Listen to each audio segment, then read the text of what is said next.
In the summer of 1665, a sickness began its slow march across England. In London, carts rolled through the streets calling out, "Bring out your dead." The air reeked of smoke and rot. The Great Plague had returned. But far from the city's noise, in the quiet hills of Derbyshire, life in the little village of Eyam went on as usual. A place of farmers and stonemasons, of Sunday bells and candlelight. No one there imagined that death was already on its way. One August morning, a tailor named Alexander Hadfield received a parcel from London. It was a bolt of fine cloth, damp from the journey. His apprentice, George Vickers, hung it by the fire to dry. Hidden inside the folds of that fabric were tiny fleas, carriers of the plague.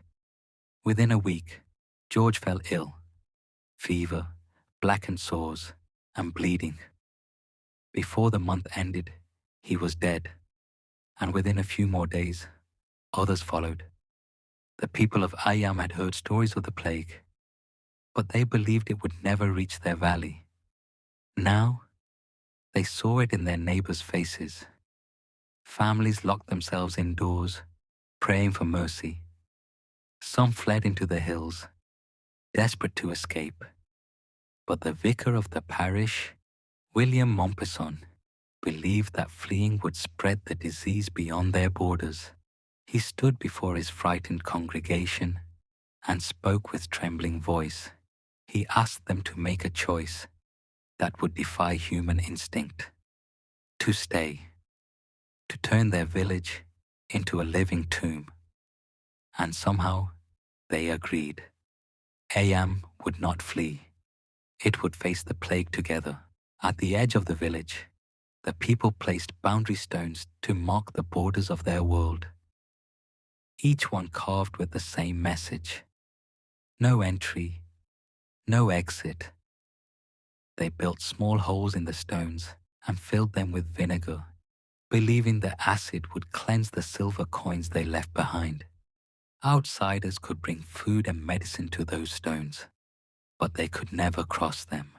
Through the long months that followed, Eyam became a place of silence. Chimneys still smoked, bells still tolled, but laughter was gone.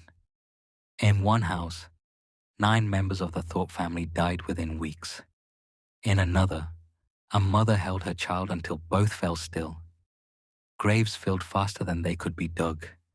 The churchyard overflowed, and still, no one broke the quarantine. The plague crept through every lane and cottage. By winter, there were more dead than living. Those who survived buried their families themselves, often at night, with only a candle for light. Among the most heartbreaking stories is that of Elizabeth Hancock. She lost her husband and 6 children in the space of a few days. No one dared to help her.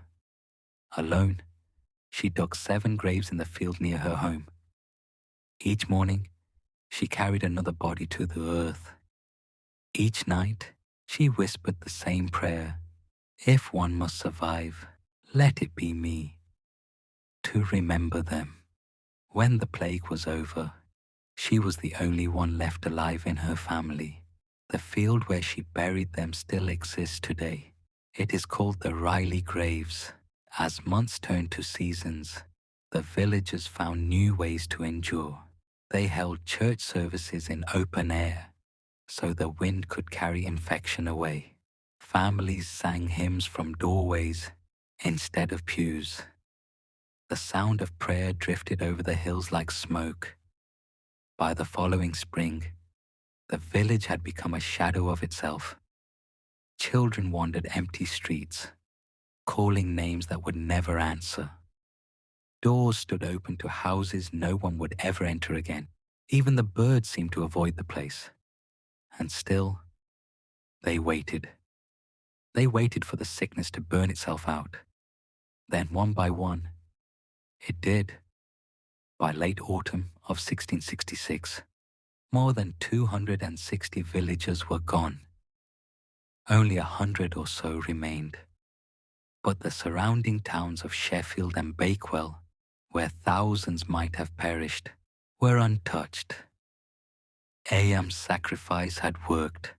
When William Mompesson wrote his final letter to church officials, he was a widower. His wife Catherine had died during the final months of the plague, tending to the sick, until she caught the disease herself. He wrote, "She cheerfully resigned her soul, trusting in Him who can save in the midst of danger." After the plague ended, the survivors began to rebuild. Cottages were cleaned, wells reopened, fields replanted, but everywhere they looked, there were reminders of what had been lost.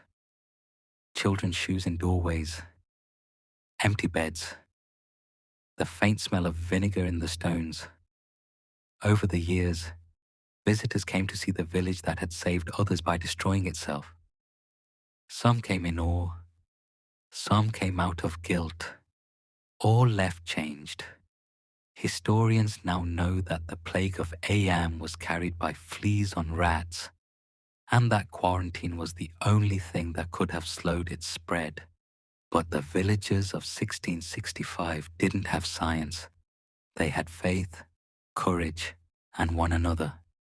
Today, Eyam is peaceful again. Stone cottages covered in ivy, green hills rolling toward the horizon. The graves still stand in silence, and the boundary stones remain, their holes filled with rainwater instead of vinegar. Every August, the people of Eyam gather to honor the dead.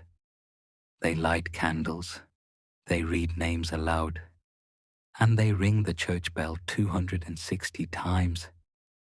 Once for every life given in the name of others. The story of Eyam is not one of horror, but of humanity, a reminder that even in the darkest times, love and courage can shine brighter than fear. The village buried itself alive, but it lives forever in the memory of those it saved.